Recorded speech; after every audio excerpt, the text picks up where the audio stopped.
मैं कमाता 1000 हूं, लगाता 1500। क्यों भाई? तुम बाप लगते हो, सारा दिन मेहनतें मेरी वजह से लेते हो, मुल्क मेरी वजह से चलाते हो, पैसा बिलों में मुझसे लेते हो, साबुन में मुझसे लेते हो, ये रोजमर्रा हम इस्तेमाल करते हैं। आप जैसे लोग तो भाईजान वो टिच का बटन दबाया और लोशन निकला और लगा के निकल गए। हमने तो 20-20 वाला साबुन तलाश करना है। ये कैसे करेंगे? कोई है हमें रास्ता दिखाने वाला? कोई है हमारी उंगली पकड़ने वाला?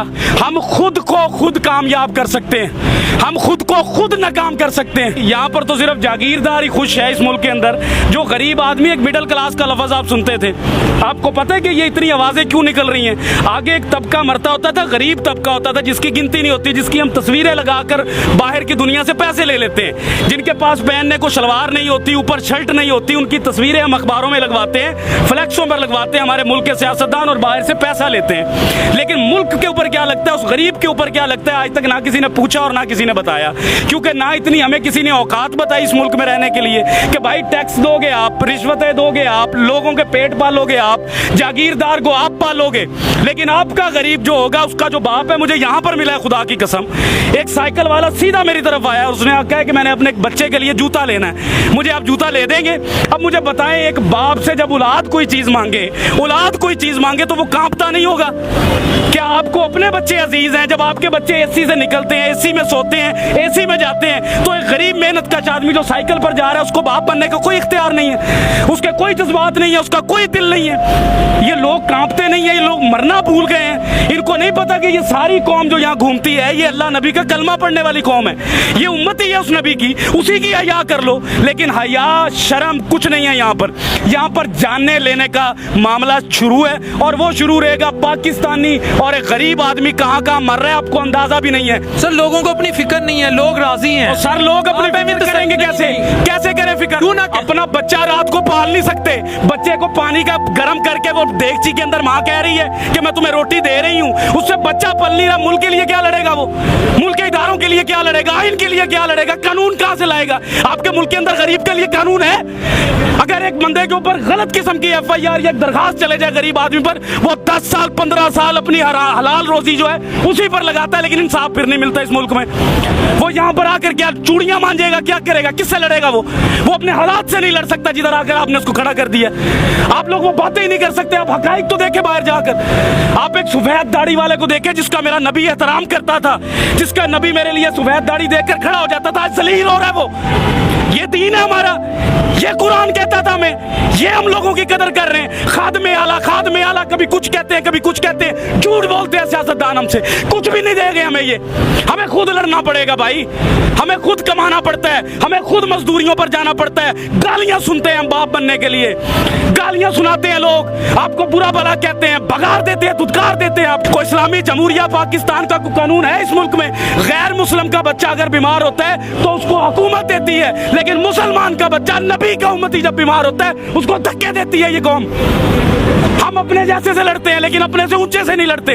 डर लगता है, टांगे कांप जाती हैं। पूछो सवाल आज से, किसने लाकर खड़ा किया इन सबको यहाँ पर? क्यों खड़े हैं? ये बात मैं आपको पैसे बांट रहा हूँ, बिरयानी बांट रहा हूँ, इनके दिलों की बात कर रहा हूँ, इनके अंदर की बातें हैं। ये मैं घूमता हूँ, मैं चेक करता हूँ, मैं सुबह से पागल हूँ। मैंने देखी है माए रोते, बाप रोते देखे हैं भाई। मिडिल क्लास कोई नहीं रह गया इस मुल्क में, हर चीज मर रही है। सफेद पोश आदमी, मैं आपसे अगर 1000 रुपया जिंदगी में नहीं मांगा, इन हालात में मांगूंगा मैं आपसे 1000 रुपया, मैं मर जाऊंगा लेकिन सफेद पोशी बचाऊंगा अपनी। काटन का सूट पहनूंगा, जूती पॉलिश करवाऊंगा, जेब में टका ना हो, फिरूंगा मैं चौधरियों की तरह कि मेरे बच्चे को लगे कि मेरा बाप चौधरी है। लेकिन इस मुल्क में सिर्फ वो चौधरी है जो निजाम के अंदर बैठा है, जो निजाम से बाहर है वो चौधरी नहीं है इस मुल्क के अंदर। वो क्या है? वो तो एक हकारत की नजर से उसको देखा जाता है, वो बोझ समझा जाता है इस मुल्क के अंदर। जब कोई सैलाब आना है तो उस गरीब को मारने के लिए ज़कात देते हैं ये लोग हमारी। कभी सैलाब गया जागीरदार के घर, कभी गया किसी सियासतदान के घर, कभी बच्चा मरा इनका कहीं पर, कभी भूख से ये रात को सोए हैं, फिर ये कहते हैं मुल्क के हालात नहीं ठीक। तो लाओ पैसा अपने मुल्क में लगाओ, हमारे ऊपर, हमसे लिया हुआ पैसा मुल्क से बाहर ले जाओगे तो हालात ठीक होंगे। मुझे एक बात बताएं बिलाल भाई, एक बाप मैं कहता हूं अल्लाह ताला की जात के बाद मेरे पास बाप है। मैं समझता हूं कि बाप क्या होता है। जिसका बाप नहीं है ना, खुदा की कसम वो खुदकुशी कर ले, इस मुल्क में ना रहे।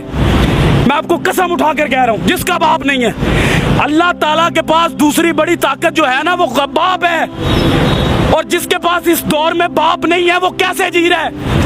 मैं अपने बाप के सहारे जी रहा हूं, मैं भी अपने बाप के सारे जी। सारा कुछ है मेरे पास, सही बात। लेकिन बाप के सहारे के बगैर मैं फारिग हूं। मैं भी। तो भाईजान, हम पहले सबसे पहले हमें यह सोचना है कि हमारे मुल्क में बाप की हैसियत से कौन बैठता है? जिसको औलाद का दर्द हो, जिसको पता हो कि ये मखलूक अल्लाह की है, जिसको पता हो कि अल्लाह ने अपने हकूक से पहले इस मखलूक के हकूक रखे। अंदर से उम्र फारूक बनना पड़ता है, अंदर से, बाहर से बातें करके उम्र फारूक नहीं बना जाता। मदीना की रियासत लाने के लिए एक बंदा नहीं ला सकता, इसको भी लानी है, उसको भी लानी है, मुझे भी लानी है। कोई नेक काम होता है तो हम दूसरों को बातें करते हैं, अगर कोई गरीब की बात होती है तो उसको हम धक्के मार के भगा देते हैं कि तुम्हारा इस मुल्क में एक गुब्बारे वाला, बताएं उस गुब्बारे वाले के पास अगर 2000 का सामान है उसके डंडे पर लटका हुआ, इस मुल्क के पाकिस्तान में जगह है उस मुसलमान के लिए कहीं एक जगह पर खड़ा होकर वो बेच सके? भगा देते हैं उसको। रेडी वाला 25-25, 30-30 हजार का सिक्योरिटी गार्ड रख के उस डंडे वाले को भगा दिया जाता है।